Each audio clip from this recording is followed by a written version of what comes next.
Sudah siap? Apanya yang siap? Siap untuk mendengar. Kan lai talok mendengar sampai jam 2 balik. Ambo nak talok mengecek. Alhamdulillah, mohon maaf sebelumnya atas keterlambatan kami bertiga yang hadir pada malam ini. Kita mulai. Bismillahirrahmanirrahim. Assalamualaikum warahmatullahi wabarakatuh.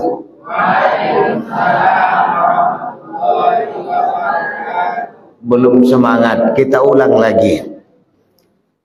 Assalamualaikum warahmatullahi wabarakatuh.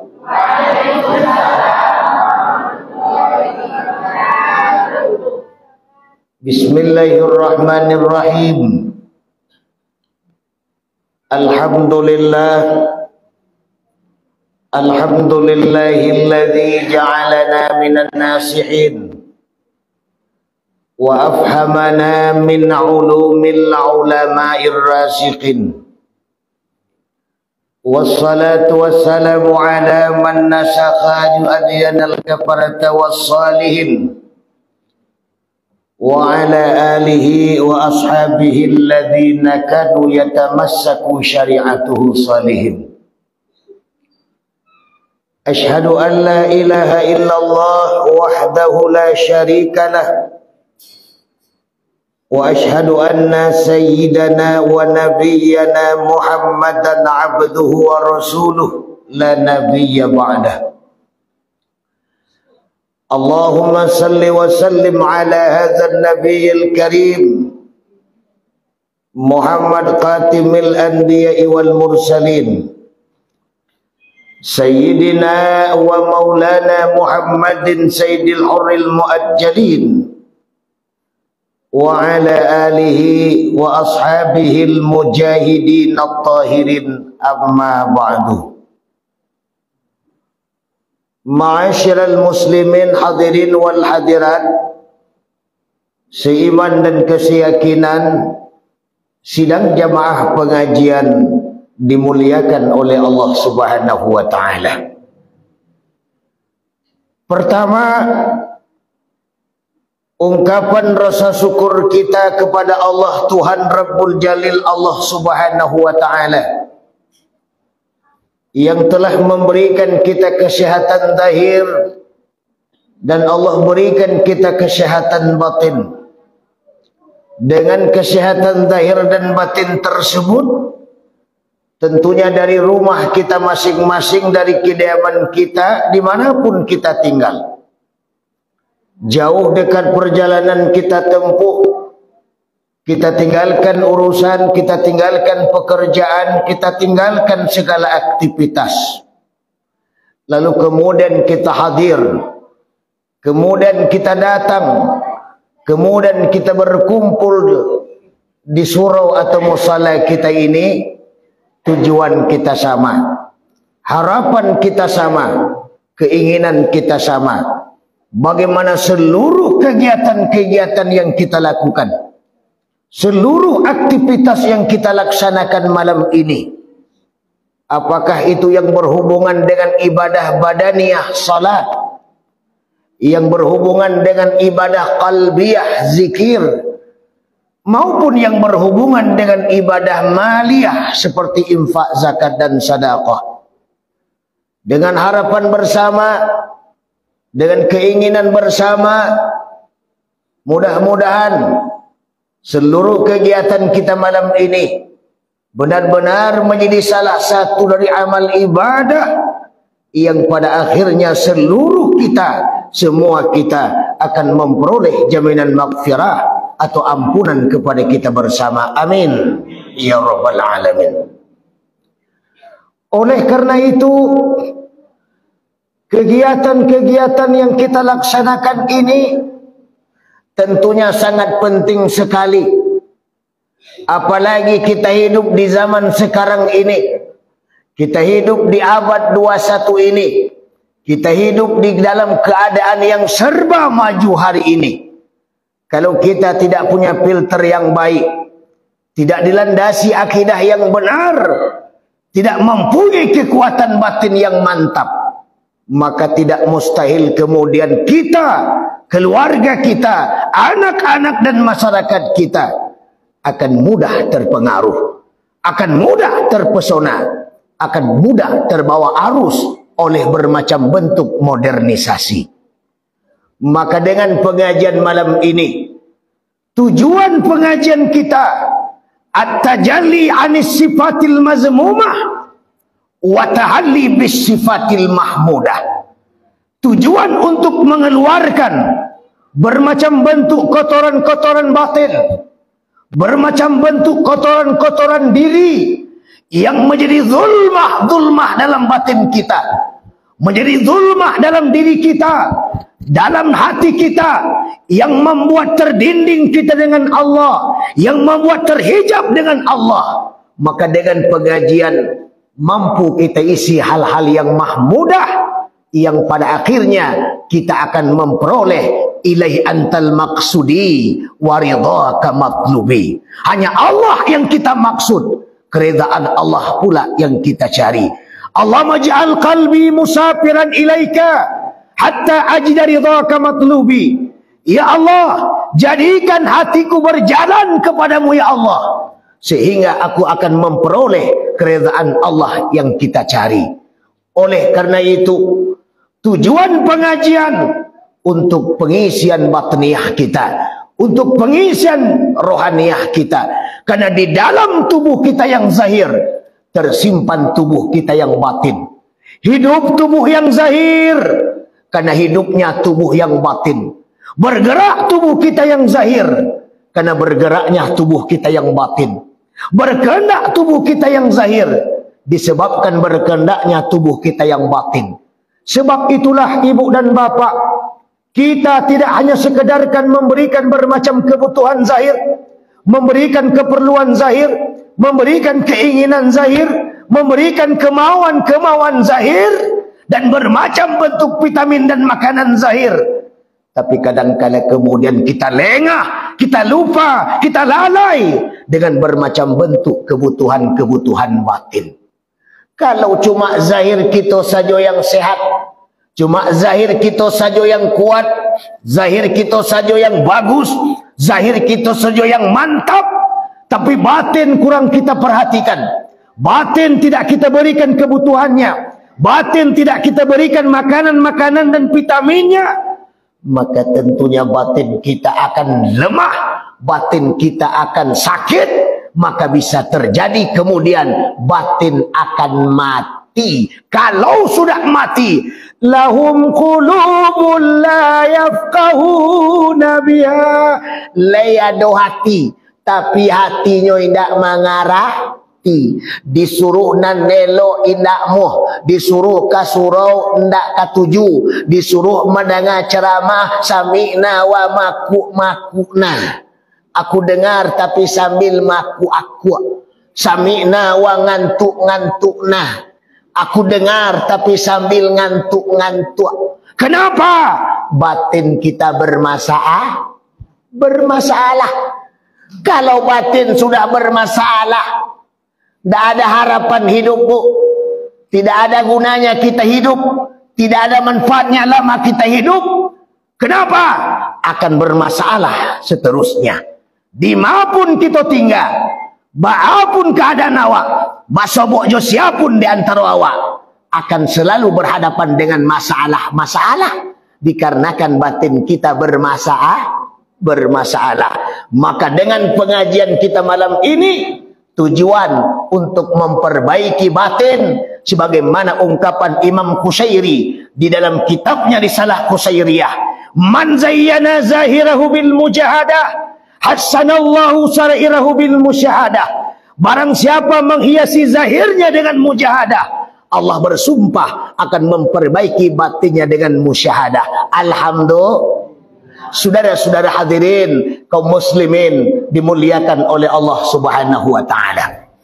Kemudian selawat diiringi salam Sama-sama kita hadiahkan pahalanya kepada Ruhul Muqaddasah, junjungan alam, pucuk pimpinan umat manusia sedunia, imam para nabi, penutup para rasul, yakninya Muhammad sallallahu alaihi wasallam, Rasul awwalu wal akhiru, Rasul yang dikatakan basyarun lakal basyar, manusia yang tidak sama dengan semua manusia yang ada.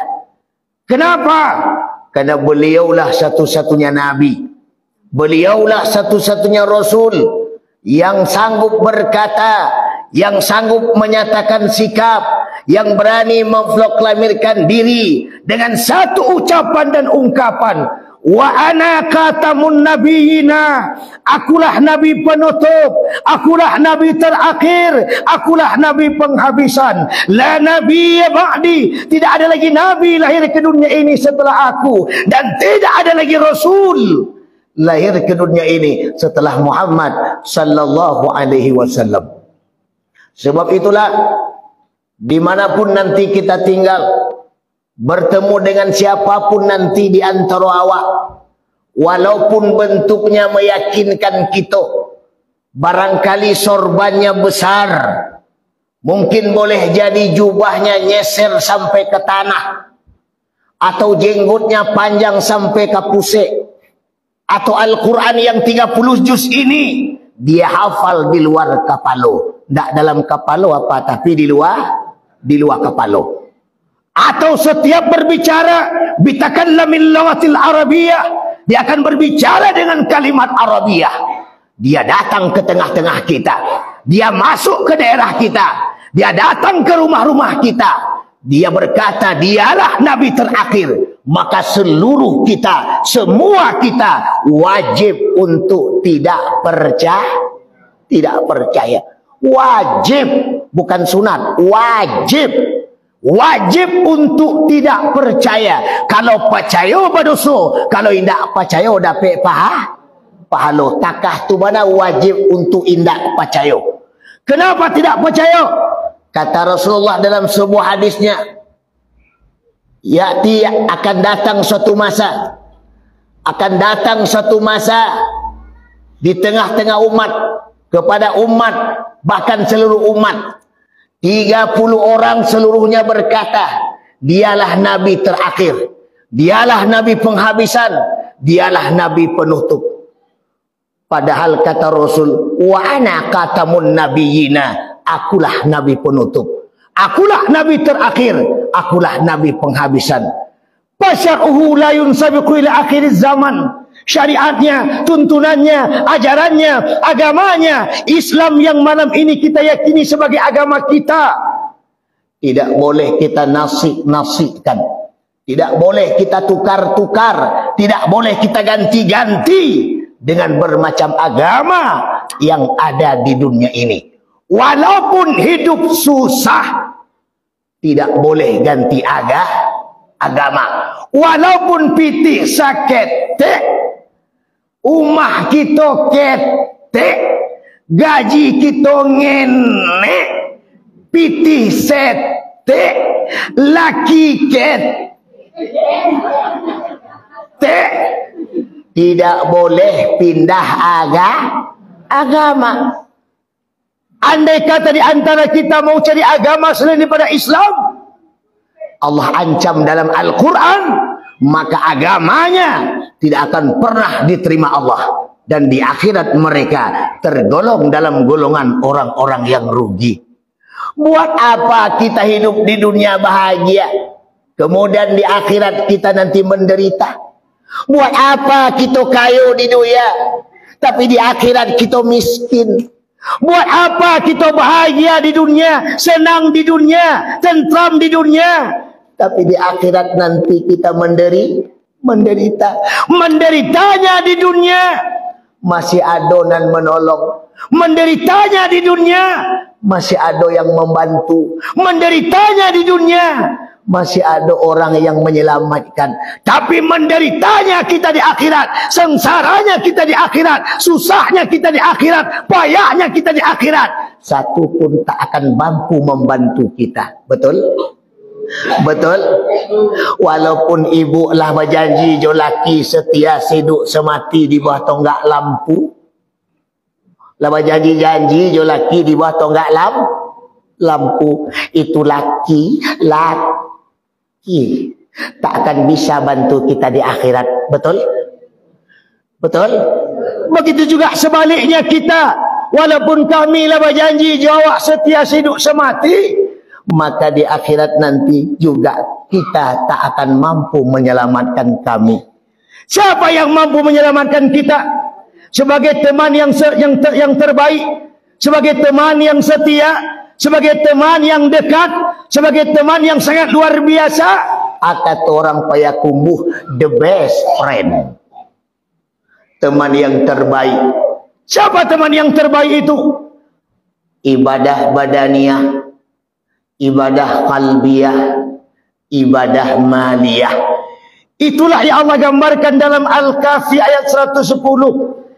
Faman kana yarju liqa'a rabbih falyamal amalan salihah. Barang siapa mereka ingin bertemu dengan Allah, maka mereka harus punya amal yang saleh, ibadah badaniyah salat, ibadah qalbiyah zikir, ibadah maliyah seperti infak, zakat dan sedekah. 3 ibadah itulah sahabat awak. 3 ibadah itulah teman awak. 3 ibadah itulah penerang kubur awak. 3 ibadah itulah penyelamat siratal mustaqim untuk awak. 3 ibadah itulah sebagai kenderaan di akhirat buat kita. 3 ibadah itulah sebagai pembuka pintu surga. 3 ibadah itulah sebagai pendinding hijab untuk neraka. Dan 3 ibadah itulah yang mengantarkan kita bertemu dengan Allah. Bukan laki. Walaupun laki awak wali kota, walaupun laki awak bupati, walaupun laki awak gubernur, walaupun laki awak menteri, walaupun laki awak presiden, laki yang jabatannya tinggi, tak satu pun mampu menyelamatkan kita. Betul? Betul? Jadi bagaimana? Karena yakinlah seluruh yang berhadir pada malam ini semua akan kembali kepadanya. Semua akan menghadap kepadanya. Tentunya seluruhnya kita akan mati. Setuju tidak setuju, mau tidak mau, siap tidak siap, sadonyo pasti mati. Betul? Le mau ibu-ibu mati kan? Le mau mati? Matilah. Hadirin dimuliakan oleh Allah Subhanahu wa taala.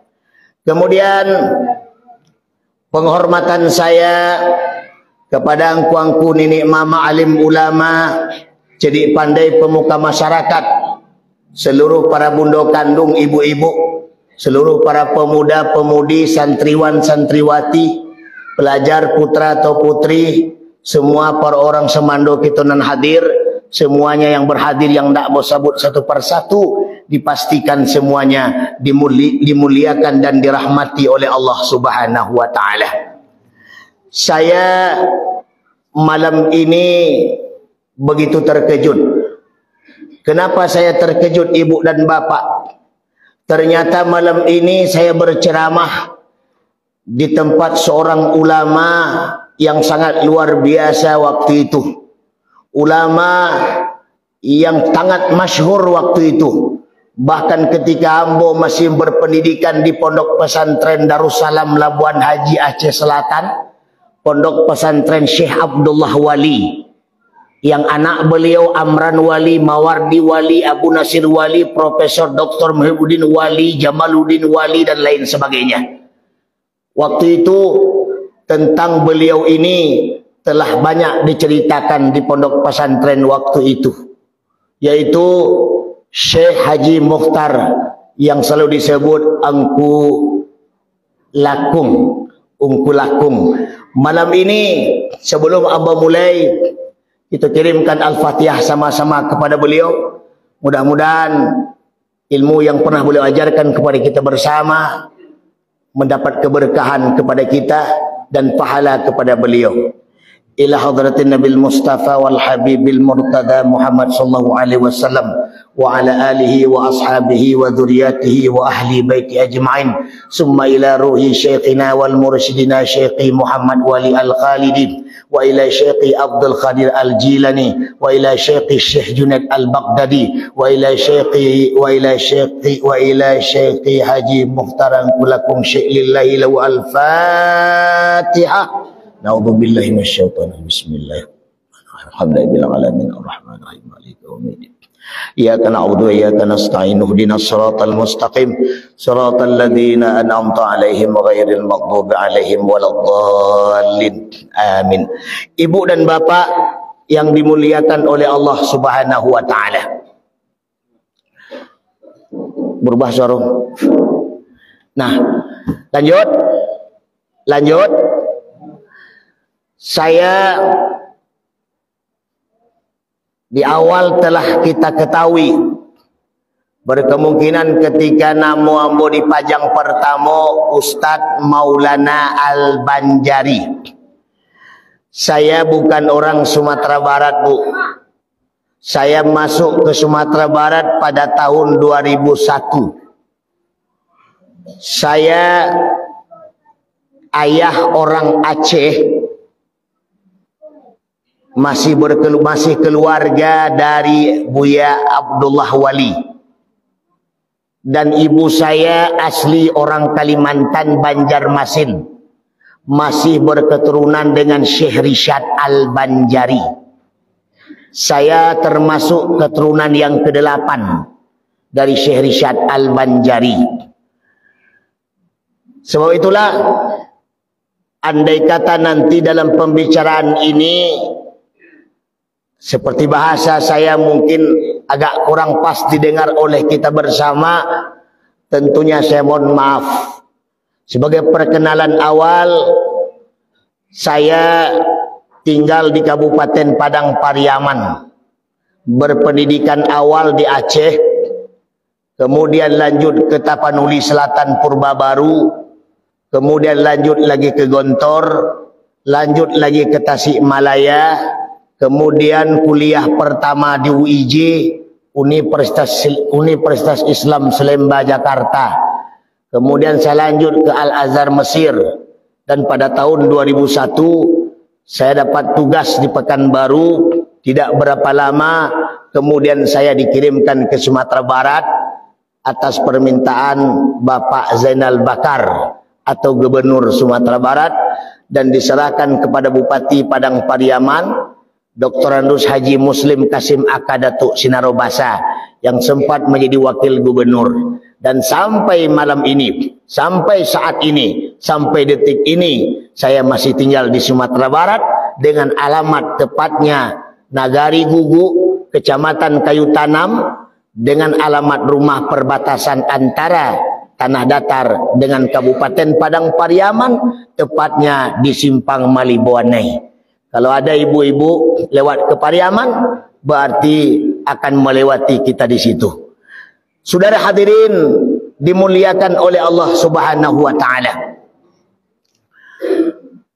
Pada malam yang berbahagia ini diawali dengan ayat pendek saja pengajian kita. Walaupun nanti kita bahas kepada Maulid Nabi, tapi karena acara maulidnya sudah agak terlambat sedikit, jadi kita ambil sedikit maulid dan kita ambil beberapa faedah yang lain. Apa surah kedua terpendek dalam Al-Quran? Bismillahirrahmanirrahim. Wal 'asr innal insana lafi khusr illa alladzina amanu wa 'amilus salihah wa tawasaw bil haqq wa tawasaw bis sabr. Allah bersumpah dalam ayat itu dengan kalimat wal 'asr, demi masa, demi waktu. Kenapa? Karena waktu sangat berharga, waktu sangat berguna, waktu sangat bermanfaat, waktu sangat berfaedah. Maka sangat rugilah bagi orang-orang yang selalu menyia-nyiakan waktu, bagi orang-orang yang mengabaikan waktu, bagi orang-orang yang tidak memanfaatkan waktu dengan baik. Padahal kata orang bijak, Bu, kita hidup dalam 3 dimensi waktu. Masa lalu, masa sekarang, dan masa yang akan datang. Masa lalu merupakan kenangan yang indah. Sekarang adalah kenyataan yang harus kita hadapi. Dan besok merupakan harapan atau cita-cita. Orang yang baik adalah orang yang pintar mengambil pelajaran dari masa lalu untuk menentukan sikap hari ini dan merencanakan masa depan. Sehingga hari ini bisa lebih baik dari hari kemarin. Dan besok bisa lebih di atas tingkat prestasi yang dicapai pada hari ini. Sebab itulah malam ini kita hadir di sini dengan waktu yang sangat berharga. Maka dengan waktu yang berharga ini kita manfaatkan dengan sebaik-baiknya dengan tujuan sami'na wa ata'na. Jangan ada nanti sami'na wa bisik-bisikna. Aku dengar tapi sambil bisik-bisik. Atau sami'na wa ngantuk-ngantukna, sambil makuak-kuak, takulai. Memang sudah kebiasaan begitu, Bu. Kalau di rumah jam 10 tidak ada mata takantuk. Jam 11 masih main TikTok di rumah. Jam 12 masih main video game di rumah. Tapi giliran dibawa ke surau ke masjid dengar pengajian setengah jam dengar pengajian takulai sadoallah. Takulai sadonyo, lunak sadonyo. Ibu-ibu rajin salat ya. Takulai. 3 kali takulai keluar yaki sabalah. Mele teraso sampai ke leher. Daripada seganja orangnya hello kata seorang. Begitu. Na'udzubillah summa na'udzubillah. Padahal 1 jam kita manfaatkan waktu untuk pengisian rohaniah. Untuk apa? Agar rohaniah kita sehat, rohaniah kita kuat. Di dalam tubuh yang zahir tersimpan tubuh yang batin. Maka oleh orang ahli tarikat itu dibersihkan bermacam latifah-latifah dalam diri. Agar latifah-latifah kita bersih. Kalau sudah bersih, maka akan kita dapatkan sebagaimana doa orang tasawuf. Apa kata doa orang tasawuf? Allah maftah, Allah maj'al fi qalbi musafiran ilaika. Ya Allah, jadikan hatiku berjalan kepadamu ya Allah, hatta ara wajhaka, sehingga aku dapat mencari wajahmu ya Allah. Bagaimana hati kita bisa khusyuk dengan Allah? Bagaimana hati kita menghadap Allah? Bagaimana hati kita bisa tenang dengan Allah? Bagaimana kita mampu bermusyahadah dengan Allah? Karena diri kita masih dalam keadaan kotor. Tidak usah jauh-jauh, Bu. Kandang ayam, tahu kandang ayam? Kandang ayam, walaupun banyaknya ayam di dalam, gadangnya ayam di dalam, bagak-bagaknya ayam di dalam. Kalau dalam kandangnya ada musang, walaupun musangnya ngenek, ketek, maka sado ayam akan takut masuk dalam kandang. Kalaupun masuk, ndak tenang, ndak bisa lalu, ndak nyaman. Kenapa? Musuh ada di dalam. Begitu juga dengan jiwa kita. Kalau di dalam jiwa kita ada hal-hal yang buruk, penyakit-penyakit yang tidak rancak,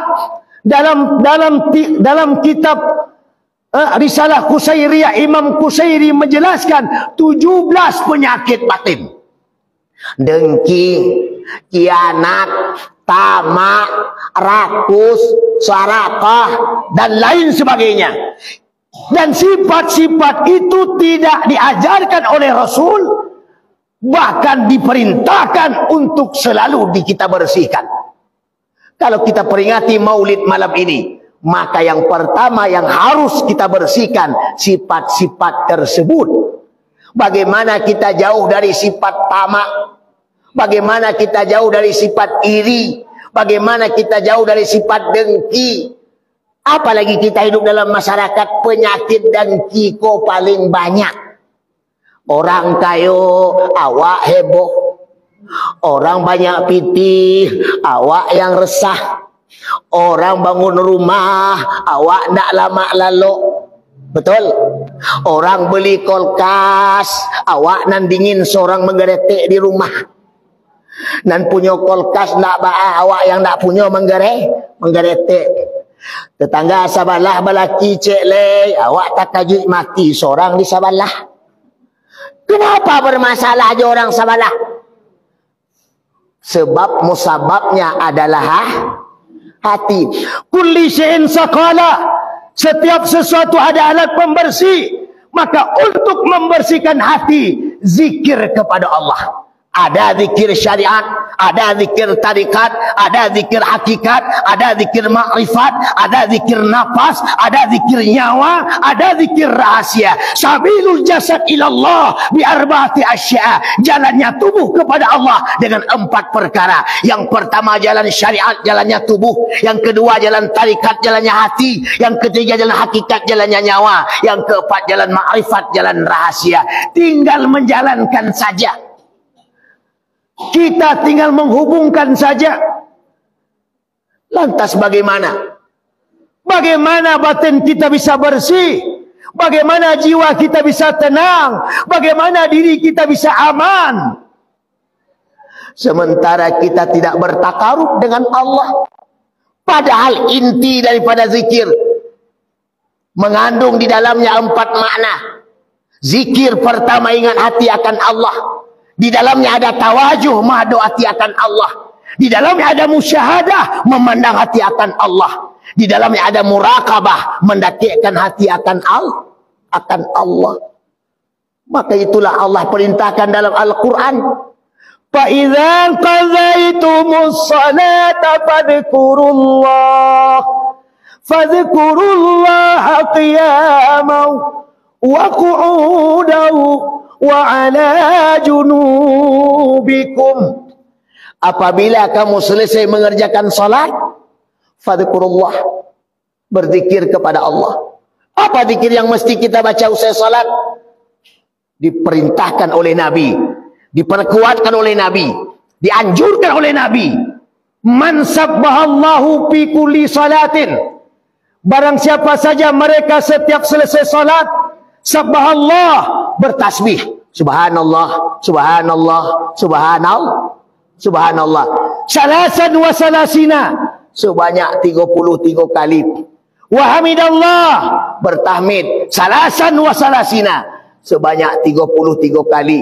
Wa kabbarallah, bertakbir, salasan wa salasina, sebanyak 33 kali. Wa qatamul mi'ah, ditutup dengan satu kalimat, la haula wa la quwata illa billah. Apa manfaat bagi awak? Apa keuntungan bagi awak? Apa labo bagi awak? Ghufirat qatayahu walau kanat mislat dabaril bahri. Allah hapuskan dosa-dosa awak. Allah hilangkan dosa-dosa awak. Walaupun dosa awak sebanyak buih di lautan. Alhamdulillah. Luar biasa. Tak ada awak yang tak berdosa. Kau mau calik-calik bentuk awak, aku bentuk banyak dosa saduallah. Calik ya. Bentuk banyak dosa. Kalau dosa banyak, bu, dibawa ke surau kau, barik kepala. Tu bentuk orang banyak dosa tu. Barik kepala tu. Tak kuat. Apalagi kalau dia agih kaji yang acak-acak, takulai taruh tu. Takulai, makin dia agih kaji yang acak, makin takulai. Kadang-kadang tak sadar lah hilang seorang tu. Kalau dapat beko kawan yang takah tu, baca saja doa agak 3 kali biar capek sudah. Doanya tu ya, inna lillahi wa inna ilaihi rajiun. InsyaAllah tak lama lewatnya tu. Oi, ghufirat khatayahu walau kanat mislat dabaril bahri. Allah hapuskan dosa-dosa awak walaupun dosa kita sebanyak buih di lautan. Usai salat, qiyamau wa qu'udau wa ala junubikum. Setelah kita salat berdiri, Allah, Allah, Allah, Allah, Allah, Allah. Sambil duduk, Allah, Allah, Allah, Allah. Sambil tidur, Allah, Allah, Allah. Hati ingat Allah. Kalau hati awak lah selalu takana Allah, insya-Allah ndak takana le orang sabalah tu dah. Betul? Dek hati kita kurang takana Allah, maka takana orang sabalah. Laki orang sabalah, takana. Anak orang sabalah, takana. Bini orang sabalah, takana. Kenapa bisa takana tu ya? Karena hati kurang takana Allah. Kurang takana Allah. Itu masalahnya. Kalau hati kau selalu ingat Allah, zikran kasiran, sebanyak-banyaknya, maka nak do waktu hati ingat nan lain. Nak do hati ka berbuat nan lain. Nak do hati ka mengaruhi yang lain. Nak do hati ka menyia-nyiakan yang lain. Karena selalu Allah, Allah, Allah, Allah, Allah.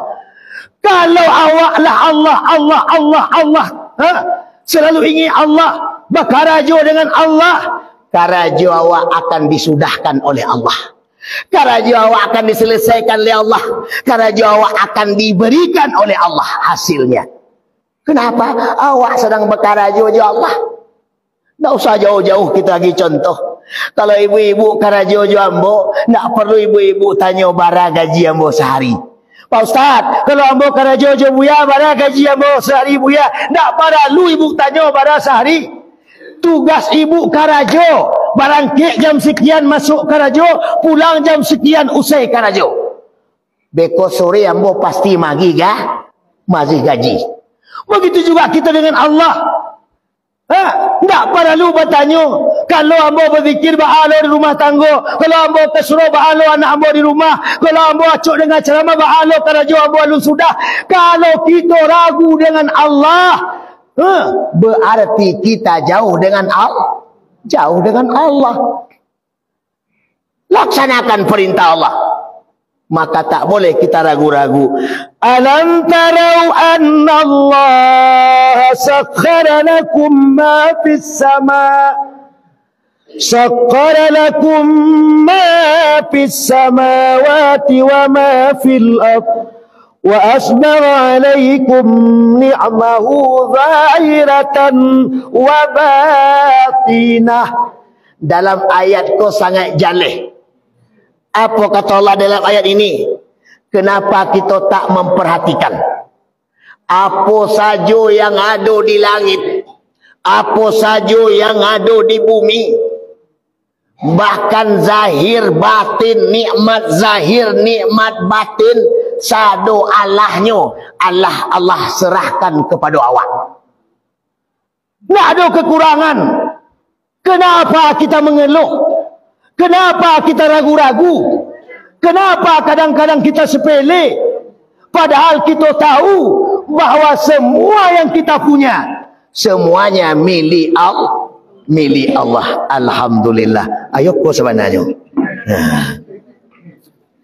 Nah, kau baru mantap. Terus. Ibu-ibu pikir Ustaz tukang parkir. Kalau tukang parkir terus. Nah, lanjut. Nah, dalam ayat tadi sangat jelas bu.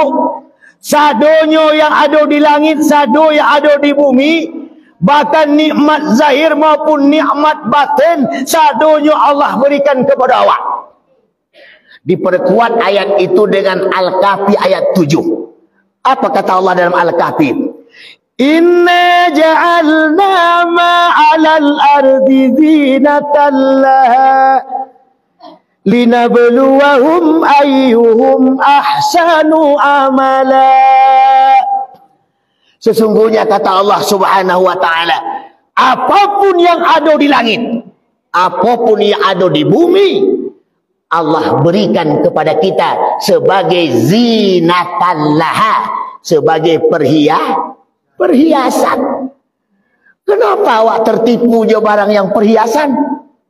Kenapa awak terpesona je barang yang perhiasan? Kenapa awak terpedaya dengan barang yang perhiasan? Apa itu perhiasan? Masya Allah, tukang ceramah cie kursi 3. Oh, luar biasa, luar biasa. Indah cie kursi 3. Ambo disuruh pilih, sinan boleh, siko boleh, yang ko boleh. Luar biasa. Alhamdulillah. Lanjut. Lanjut. Nah, ibu, iyo mana talok mengaji sampai jam 12. Le talok mendengar. Ambo pasti nak talok. Nah, nak talok. Kini ialah jam 9:30 kuah. Ambo nak lama-lama dah. Allah sudah bekomo berhenti. Le setuju tu? Kita lanjutkan pengajian kita. Karena begini ibu dan bapak, pengajian itu di mana saja, di masa saja, ba'a saja tampaknya. Kalau yang kau mendengar pengajian yo yang takah-takah awakku. Takah-takah awakku. Kenapa yang takah awakku? Awak-awak yang takah ku yang biasa yang kasering masuk surau. Yang kacok dengan pengajian, yang kacok masuk ke masjid. Sebab tak mungkin awak keluar terbum le dah. Tak mungkin awak akan mencelik jam gadang, jam ketek, jam menengah le dah. Tak mungkin awak pergi kayangnya air dingin le dah. Berarti kini awak hanya tampaknya surau, masjid dan musalla. Untuk itu, untuk pengisian rohaniah kita. Nah, dalam konteks itulah, begitu kata Allah dalam Al-Kahfi tadi, inna ja'alna ma'alal ardi zinatan laha linabluwahum ayyuhum ahsanu amala. Sesungguhnya kata Allah, apapun yang ada di dunia ko, kita cari ke atas, kita pandang ke bawah, semuanya zinatallah, perhiasan. Kalau perhiasan bagaimana Pak Ustaz? Mata on khalil, barang yang sementara, barang nikmat yang sementara, nikmat yang seketek, nikmat yang sedikit. Artinya relatif, barang sementara. Betul apa betul? Ibu-ibu dulu waktu masih gadis-gadis sebelum balaki rancak kan? Kini calik bantu awak. Indah adonan selesai bantu dah. Calik emak ambo tu. Dulu waktu gadis emak ambo kok kami bana. Kini calik bantu le. Datang kulai tu apa? Artinya apa? Awak Allah bau mui, barang ko lah hilang sadanya. Rancaknya sabanta, kuatnya sabanta, cantiknya sabanta, gagahnya sabanta, hebatnya titipan.